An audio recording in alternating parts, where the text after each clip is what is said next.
Matryoshka. On voit cette dématérialisation de la monnaie progressive. J'aimerais savoir comment vous le voyez. C'est-à-dire que, est-ce que vous pensez que d'une certaine façon, la monnaie virtuelle, c'est la fin de la monnaie physique, et que ça dit quelque chose aussi de notre évolution, de notre rapport à la possession, de l'évolution des... Vous savez, l'évolution de la monnaie, elle a commencé avec des biens tangibles, toutes sortes d'ailleurs de biens tangibles. Hein. Il y a eu la petite monnaie des petits coquillages en Afrique. On a eu bien entendu des lingots de métaux précieux ou semi-précieux. Et puis, dans une période plus récente, mais déjà ancienne, elle est devenue fiduciaire, c'est-à-dire qu'elle a reposé sur la confiance que l'on faisait, en particulier la confiance qu'on pouvait avoir dans des billets de banque dont la valeur intrinsèque ne représentait plus du tout, bien entendu, les dénominations monétaires qui étaient imprimées dessus. Et donc, ce qu'on observe en ce moment, pour moi, c'est une continuité. Aujourd'hui, en France, la quasi-totalité des achats se font avec des cartes de crédit. Et donc, vous n'avez plus de transactions, ni en termes de monnaie, d'or, d'argent ou de monnaie tout court, ni en termes de billets de banque. On est réellement dans une sorte de monnaie électronique. Alors, on peut aller plus loin, et il y a des technologies ultramodernes qui prétendent manier de la monnaie, les bitcoins et autres monnaies de cette nature, parce qu'il y en a une floraison. Je ne crois pas une seconde que ces monnaies puissent se substituer aux monnaies émises par des banques centrales, parce que la monnaie, selon Aristote, doit avoir trois fonctions importantes, centrales, une fonction de transaction, une fonction de conservation de la valeur et une fonction d'unité de compte.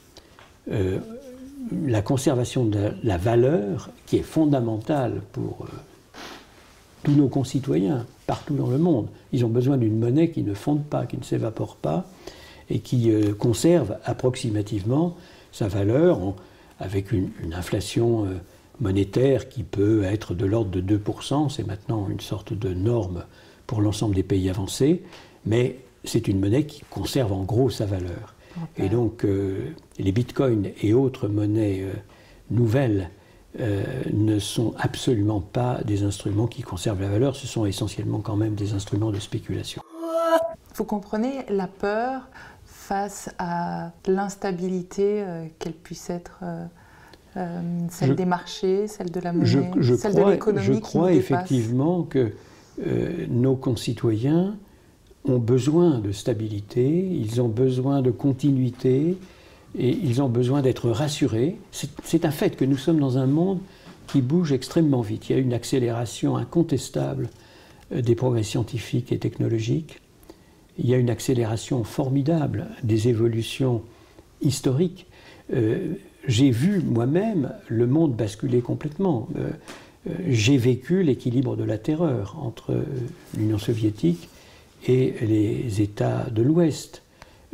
Notre stabilité relative, enfin c'était une stabilité, une paix relative, reposait sur l'extermination totale des deux camps, avec les bombes nucléaires qui étaient partout. Et bon, on vivait comme ça, dans un monde qui est rétrospectivement un monde absolument insensé, naturellement. On est aujourd'hui dans un monde qui est beaucoup plus largement unifié. Je parlais de l'économie mondiale en disant cette économie mondiale, c'est une entité pertinente. On doit pouvoir considérer l'économie mondiale comme une entité pertinente. C'est la raison pour laquelle il est si grave que le surendettement de la planète continue allègrement. Donc vous voyez, on est dans un monde complètement différent aujourd'hui. Ça ne veut pas dire qu'il n'y a pas des oppositions idéologiques qui restent fortes, qu'il n'y a pas des menaces potentielles partout, mais quel changement quand même. Il est clair que lorsque un enfant de 10 ans aujourd'hui, à 10 ans aujourd'hui, quand il aura 50 ans, la Chine sera très probablement la première puissance du monde. aussi bien sur le plan économique que sur le plan de l'influence.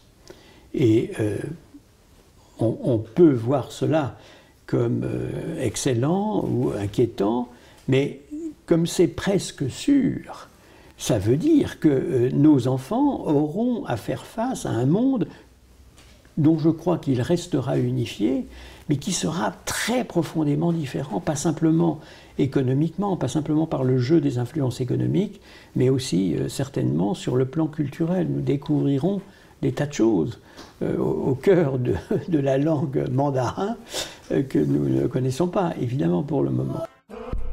Matrioche.